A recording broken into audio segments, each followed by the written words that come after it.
Hello, and welcome to part 15 of Learn to Embroider with Winnie the Pooh and Friends.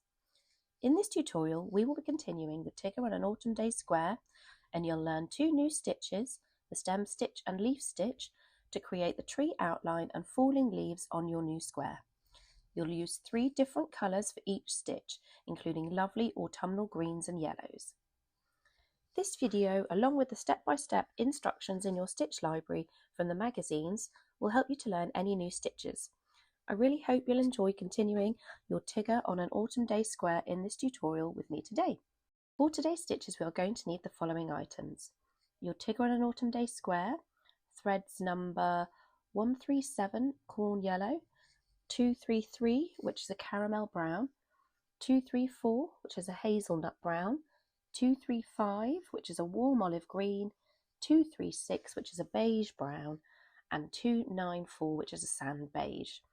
Plus you'll need your embroidery needle, your embroidery scissors and embroidery hoop.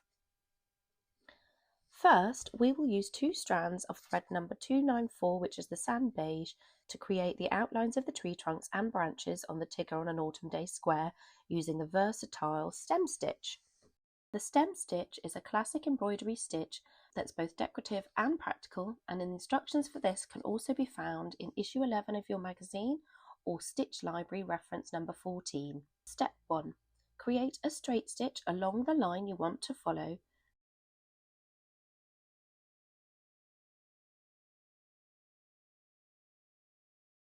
Then push your needle up halfway along and underneath the first stitch.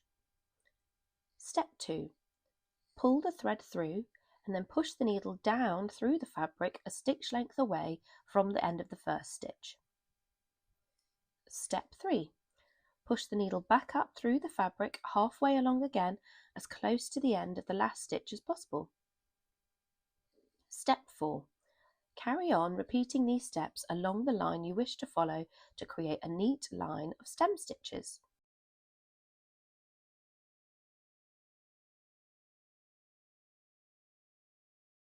The stem stitch is known for its slightly twisted rope-like appearance. It creates a smooth, spiralling line that's ideal for both straight and curved paths, making it a favourite for adding elegant outlines and delicate details to embroidery designs. Visually, the stem stitch forms a slanted, overlapping line that looks a bit like a twisted cord. The stitches lie close together at a slight diagonal, giving the impression of a continuous flowing line. Its texture lends itself well to organic shapes and flowing patterns, making it particularly effective for embroidery that includes vines, flower stems, or even lettering. The stem stitch is especially useful for outlining embroidered elements, as it provides a clean but slightly textured edge.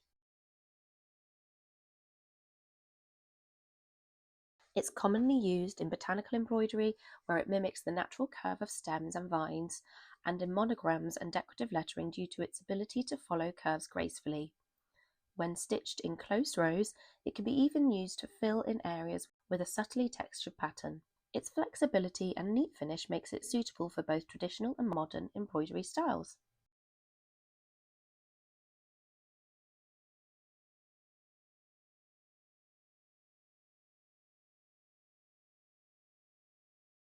To add further dimensions to the tree trunks, we will be using a range of colours to complete the outline and stem stitch, so we will then move on to using 2 strands of thread number 233, which is the caramel brown,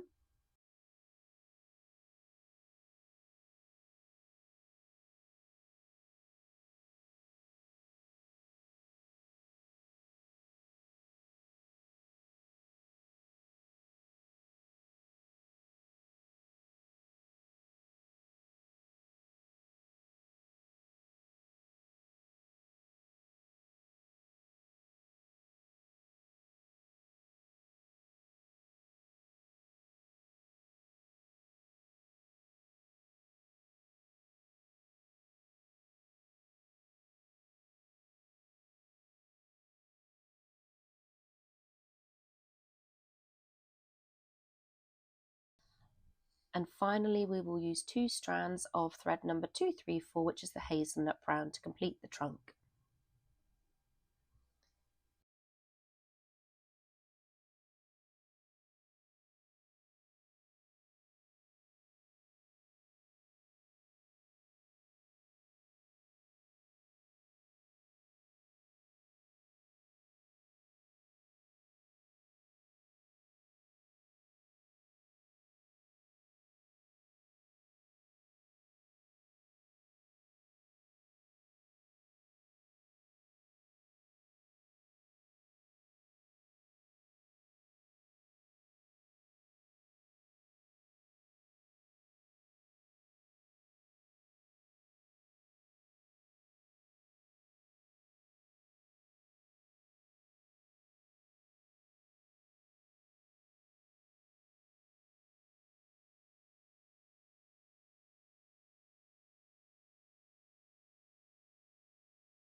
Then we will use leaf stitch to create 3 delicate autumnal leaves.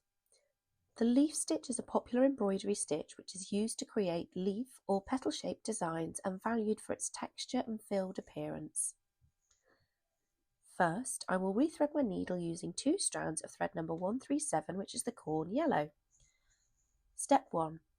Push your needle up at the base of the leaf shape you've marked and push it back down, creating a diagonal stitch inside the shape. Step 2.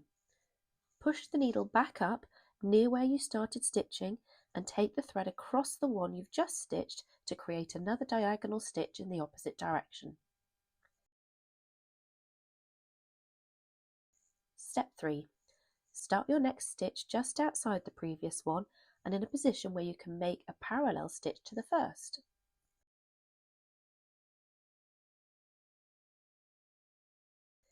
Continue to create diagonal stitches which overlap at the base of each stitch within the leaf shape.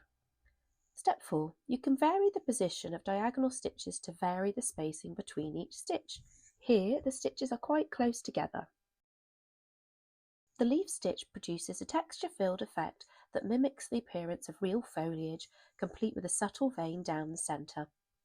When worked carefully, the stitch has a slightly raised surface that gives the embroidery a soft dimensional quality.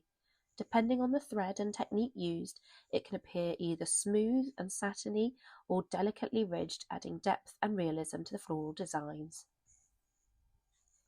The leaf stitch is the most often used in floral embroidery, where it serves as a natural filler for leaves, petals and feathers. It also works well as a decorative filling for teardrop or oval shapes, adding texture and visual interest to a piece. Embroiderers often use a stranded cotton, silk or wool threads and sometimes blend 2 shades of green for a more realistic effect. Maintaining consistent stitch angles and even tension is key to achieving a neat, lifelike result.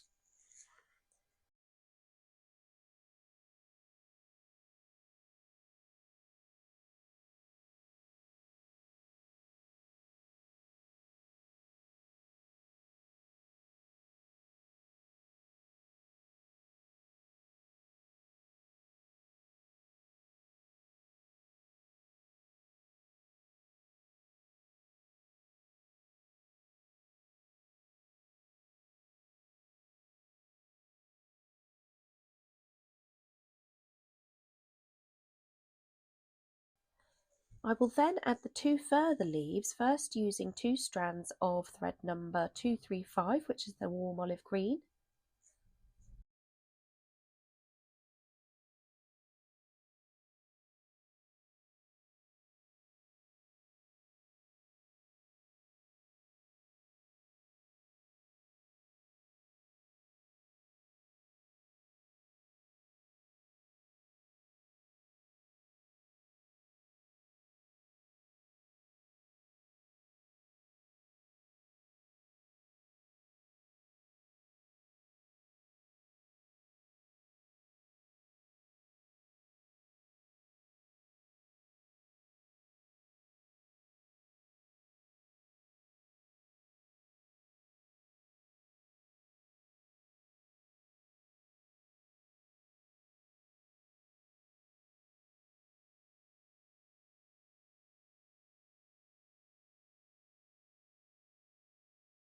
and then for the final leaf we will use 2 strands of thread number 236, which is the beige brown.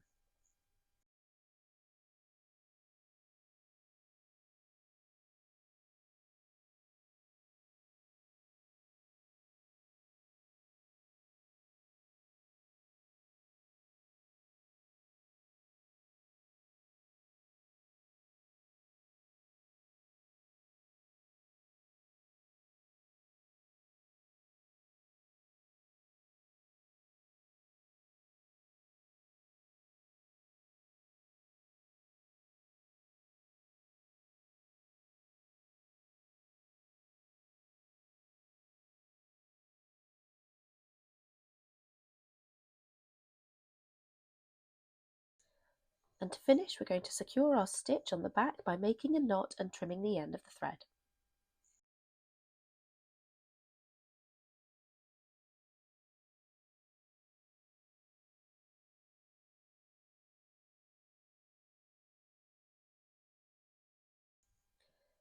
So those are the stitches from issue 15 complete. I really hope you've enjoyed continuing to make your Winnie the Pooh quilt with me today, and I hope you'll join me for the next tutorial where you'll have instructions to add some texture to the ground using 4-legged knot stitches, plus you'll create the outline of Tigger using stem stitch and back stitch. Thank you very much for watching, and I hope to see you next time. Goodbye!